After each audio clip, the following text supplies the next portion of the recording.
আমাদের আহাদ ভাইয়ের না হওয়া ছোট বউ অরিন, সে হলো আমাদের তিশা আপার খালাতো বোন। হ্যাঁ ভিউয়ার্স, ঠিকই শুনেছেন, সে হলো আমাদের তিশা আপার খালাতো বোন। তাহলে বুঝুন নাটকটা কোথা থেকে সাজানো হয়েছে। শেষমেশ অরিন তার ফেসবুক পেজে একটা পোস্ট শেয়ার করছে। সেই পোস্টের মাধ্যমেই কিন্তু আমাদের আহাদ ভাই এবং তিশা আপুর সকল কুকীর্তি এবার খুলে দিল আমাদের তিশা আপুর খালাতো বোন অরিন এবার নিজের পোস্টের মাধ্যমে সবকিছু ক্লিয়ার করলো। আহাদ আর তিশার নাটকের জন্যই কিন্তু তাকে ভাড়া করা হয়েছিল। বিশেষ করে সে হলো আমাদের তিশা আপার খালাতো বোন এবং এই অভিনয় করানোর জন্যই কিন্তু তাকে নিয়ে এসেছে। অরিন যখন দেখছে সকলে এখন তাকে দোষারোপ করছে, শেষমেশ পেরে না উঠে অরিন তার পোস্টের মাধ্যমে সবকিছু স্বীকার করলো। তো ভিউয়ার্স, চলুন আমরা প্রথমে অরিনের সেই পোস্টটা পড়ে আসি।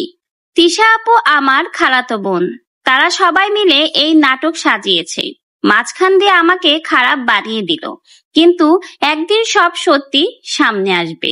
অরিন শেখ, মানে অরিন শেখ আইডি থেকে কিন্তু এই পোস্টটা করা হয়েছে। ভাবা যায় কত বড় নাটকবাজ, নিজেদের ভিউ ব্যবসার জন্য শেষমেশ নিজের খালাতো বোনকেই দিয়ে কাজ চালিয়ে দিল, তাও কত বড় একটা বিয়ের নাটক। শেষমেশ কিন্তু আমাদের আহাদ আর তিশার এই কুকীর্তি ফাঁস হয়েই গেল।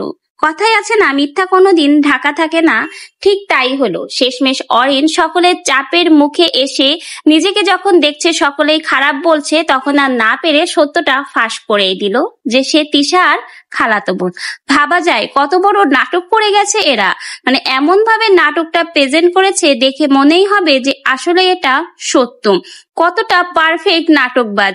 শেষমেশ ধরা খেয়েই গেল আমাদের আহাদ ভাই আর তিশা আপু। শেষমেশ ফাঁস হয়ে গেল তাদের এই সকল কুকীর্তি। মানে ভিউ ব্যবসার জন্য এরা কতটা নিচে নামতে পারে, যে নিজের খালাতো বোনকে দিয়েও এইসব কাজ করাতে একবার এদের মানে কি মনুষ্যত্ববোধটা কেঁপে উঠলো না, যে নিজেদের স্বার্থের জন্য অন্য কেউ এরা ব্যবহার করতে এক পা পিছপা হয় না, সেটা হোক খালাতো বোন, চাচাতো বোন বা যেই হোক। দুদিন পরে দেখবেন নতুন আবার কাউকে ঠিকই অরিনের মতো ভাড়া করে নিয়ে এসেছে এরকম নাটক অভিনয় করার জন্য। কারণ এই নাটক অভিনয় করেই তো তাদের যেতে হবে, কিন্তু সবকিছুর একদিন শেষ আসে। এই যে শেষমেশ আমাদের আহাদ ভাই এবং তিশা আপু ধরা খেলো, সকলের সামনে তাদের এই বড়সড় নাটকের কুকীর্তি ফাঁস হয়ে গেল। এখন তারা লজ্জায় কি করে মুখ দেখাবে আপনারাই বলুন। তো এভাবে মানুষের কাছে ছোট হয়ে আর কতদিন তারা চলবে?